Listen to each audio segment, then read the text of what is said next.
Hey guys, let's talk some hard truth about biblical mentoring. Some reasons that you should start mentoring somebody. Now, let me start with some definitions. First of all, what do I mean by you? If you're a Christian, if you are a pursuer of God, if you claim to be a follower of Jesus, I'm talking to you. It doesn't matter if you're a pastor. It doesn't matter if you're a leader at your church or a small group leader.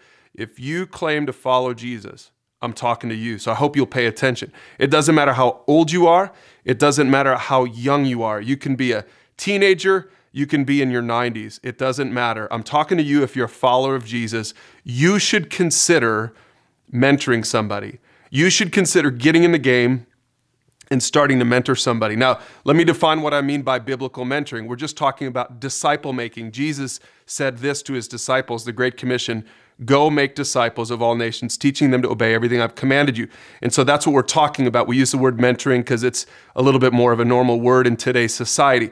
But that's all we're talking about, is you personally helping somebody else pursue God. 1 to 2 to 3 people, maybe up to a dozen people, personally entering into their life, helping them to pursue God. That's what we mean by biblical mentoring. Here's why you should do it. Reason number 1.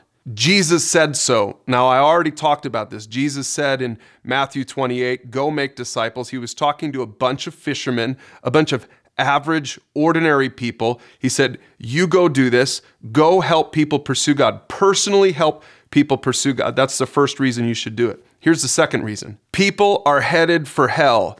Now, I know that's a hard truth, but it's what Jesus said. Jesus talked about heaven and hell an awful lot. And we need to understand today, in today's world, in today's society, the rules haven't changed. People are still lost and they're headed for hell. So that's why you need to get in the game, because you have people in your world, people all around you, who are going to die separated from the grace of Jesus Christ and the love and forgiveness that is offered freely through him. You've got people all around you that don't know anything about that. That's why you need to get in the game and start mentoring. Here's the third reason. People are failing to honor God. Now, this is a nod to the fact that biblical mentoring isn't just about helping people who are far from God to come to know Jesus Christ. It's also about helping people who are right there in your church, in your small group, in your world, who have already put their faith in Jesus Christ. So they've already started their relationship with God, but they fail on a regular basis to honor God in their everyday life because they don't have someone in their life to help them.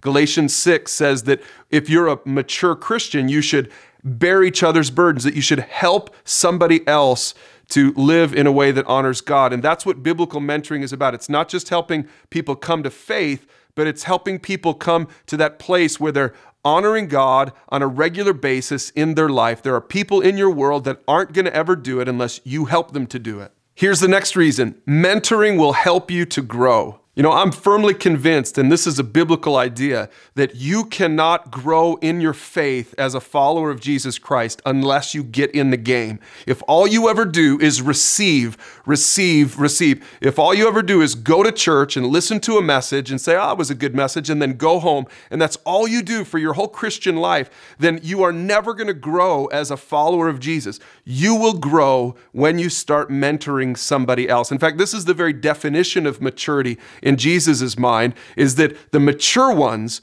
are the ones that are out there helping. The mature ones aren't the ones that have the most Bible knowledge. They're not the ones that look the best or whatever. They're the ones that are out there, they're in the game, and they're helping people pursue God. That's why you should do it. And here's the last reason you should mentor somebody in your life. It will help distribute the workload. See, Jesus said this. He said, listen, the fields are ripe for the harvest. There are so many people that are ready to hear the gospel, that are ready to grow in their relationship with God.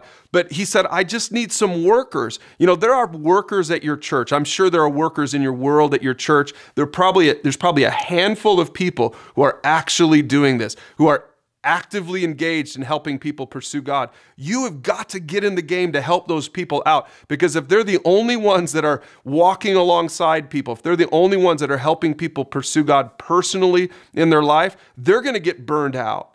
And there's no way they're going to be able to reach all of the people just in your very church. You have got to get in the game to distribute the workload. I hope you would do that. I hope you'll take this challenge. I know some of these are some hard truths and hard reasons, but I hope you would really consider this. I don't care who you are, what church you go to, how much of a leader you consider yourself to be. I'm talking to everyone who's made it this far in this video. Please answer the Great Commission, the mentoring mandate of Jesus to get out there and help someone pursue God. It's the greatest single thing you could ever do in your life.